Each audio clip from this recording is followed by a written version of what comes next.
Shalom sahabat GKI Kenduk Indah yang dikasihi Tuhan Yesus Kristus. Jumpa kembali pada malam hari ini, Rabu 16 Desember 2020 dalam Sapa Malam Gembala edisi yang ke-200. Dan bersama-sama kita menyanyikan Kidung Jemaat 200, Mari Bersukacita.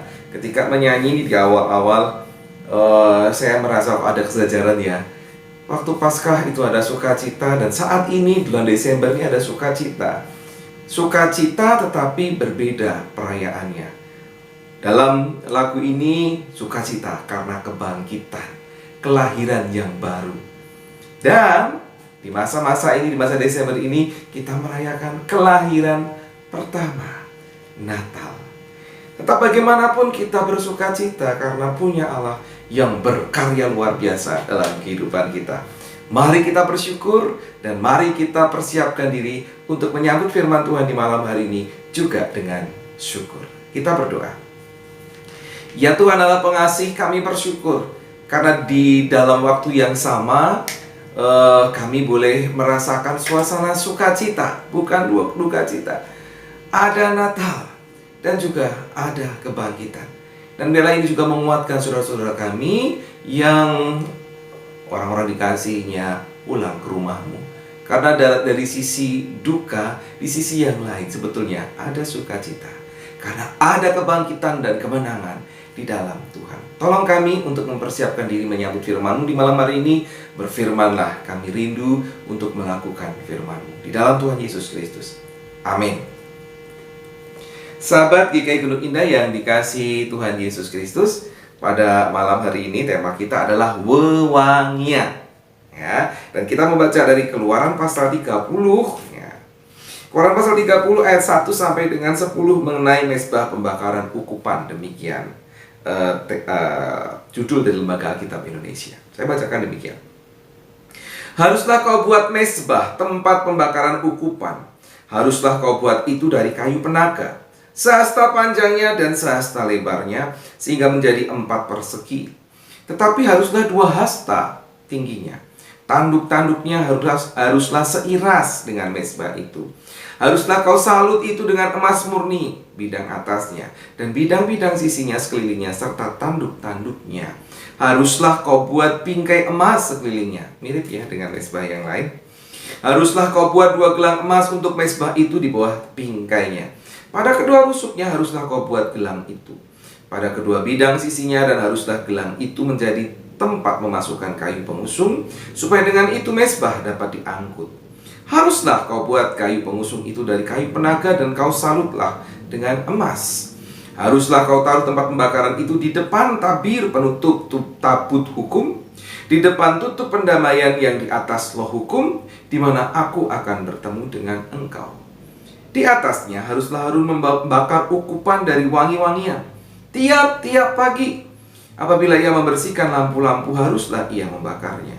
Juga apabila Harun memasang lampu-lampu itu pada waktu senja, haruslah ia membakarnya sebagai ukupan yang tetap di hadapan Tuhan di antara kamu turun-temurun. Di atas mezbah itu janganlah kamu persembahkan ukupan yang lain, ataupun korban bakaran, ataupun korban sajian, juga korban curahan. Janganlah kamu curahkan di atasnya.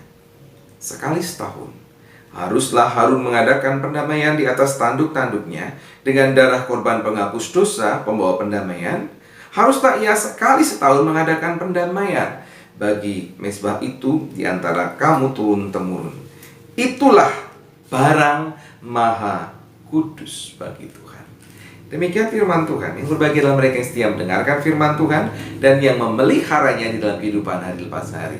Haleluya. Sahabat GKI Kenduk Indah yang dikasihi Tuhan Yesus Kristus, kita melihat ternyata ada lagi sebuah mezbah yang harus dibuat, yaitu mezbah tempat pembakaran ukupan. Apa itu? Ini ukupan ya, yang dimaksud ukupan itu adalah olahan dupa yang berbau wangi dan harganya mahal. Itu ukupan ya. Bukan hanya mahal, sangat mahal.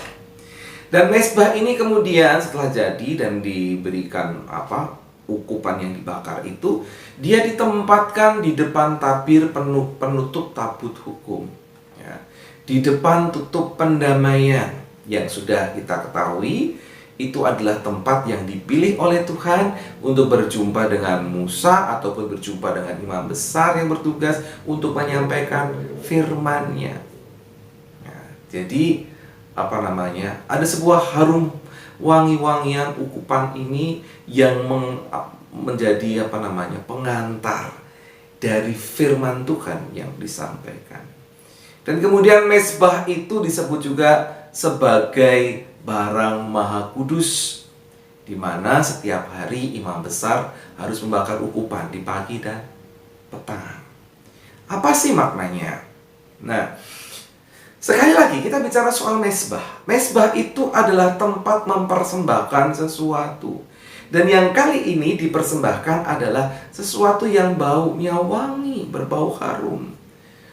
Nah, wewangian ini juga merupakan lambang pengudusan yang langsung memenuhi, ya. Kan asap itu langsung memenuhi, terbau, bukan hanya dalam ruangan itu, tetapi juga bisa menyebar ke daerah sekitar perkemahan. Jadi dia menguduskan ruangan itu dengan pekat sekali, dan juga menguduskan jejak pengudusannya itu menyebar sampai ke tempat yang lain karena asapnya. Sehingga kita bisa memahami bahwa sesungguhnya Tuhan itu rindu supaya hidup umatnya menjadi persembahan yang wangi di hadapan Tuhan. Dan hanya dengan bau wangi tersebut Tuhan berkenan selalu hadir. Kalau bau busuk kamu hadir, tapi kalau bau wangi Tuhan hadir. Jadi ini maknanya, ya. Perhatikanlah kehidupan saudara dan saya. Apakah kehidupan kita itu baunya wangi atau baunya busuk di hadapan Tuhan? Kalau bau busuk Tuhan tidak berkenan. Kalau bau wangi Tuhan berkenan untuk hadir. Ya, menekankan kehidupan yang kemarin itu, perjumpaan yang setiap hari dilakukan, itu juga kurang bermakna. Kita mau berjumpa dengan Tuhan hingga hidup kudus, dan kehidupan kita tidak berbau wangi di hadapan Tuhan. Dan kehidupan yang berbau wangi ini adalah kehidupan yang seturut dengan yang dikehendaki Tuhan. Kehidupan yang berpadanan dengan pengudusan Kristus yang sudah dilakukan satu kali untuk selama-lamanya di dalam kasih karunia itu. Karena itu mari bersama-sama kita belajar. Hidup kita kudus, perbuatan kita, tutur kata kita melambangkan wanginya hidup kita. Kerjakanlah. Amin. Kita berdoa. Ya Tuhan, kami makhluk fana, makhluk berdosa, yang terkadang kehidupan kami mungkin berbau busuk. Tetapi pengudusan-Mu memampukan kami untuk hidup lebih baik berkenan di hadapan Tuhan. Hingga pada malam ini kami mengingat bahwa Tuhan ingin, Tuhan rindu dalam perjumpaan Tuhan berjumpa dengan kehidupan kami yang baunya wangi. Karena itu tolong kami, ya Tuhan, untuk memperlakukan itu dalam setiap tutur kata, sikap, perilaku, pemikiran kami. Biarlah itu menimbulkan bau yang wangi di hadapan Tuhan, sehingga Tuhan bersuka cita berada bersama dengan kami. Tolong kami untuk memperlakukannya. Di dalam Tuhan Yesus Kristus kami memohon kekuatan. Amin. Mari sahabat GKI Gunung Indah, kita mengakhiri lagi Sapa Malam Gembala. Di malam hari ini kita kembali menyanyikan Kidung Jemaat 200. Mari bersuka cita, maksud saya. Itu lagu 203. Kita menyanyikan bait yang kelima. Nah.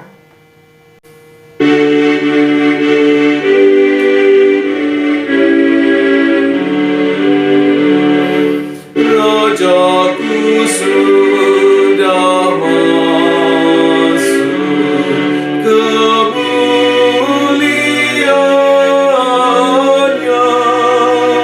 pamanlah tujuanku di jalan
Sampai jumpa kembali di esok hari, sahabat GKI Gunung Indah yang dikasihi Tuhan Yesus Kristus. Tuhan Yesus memberkati saudara.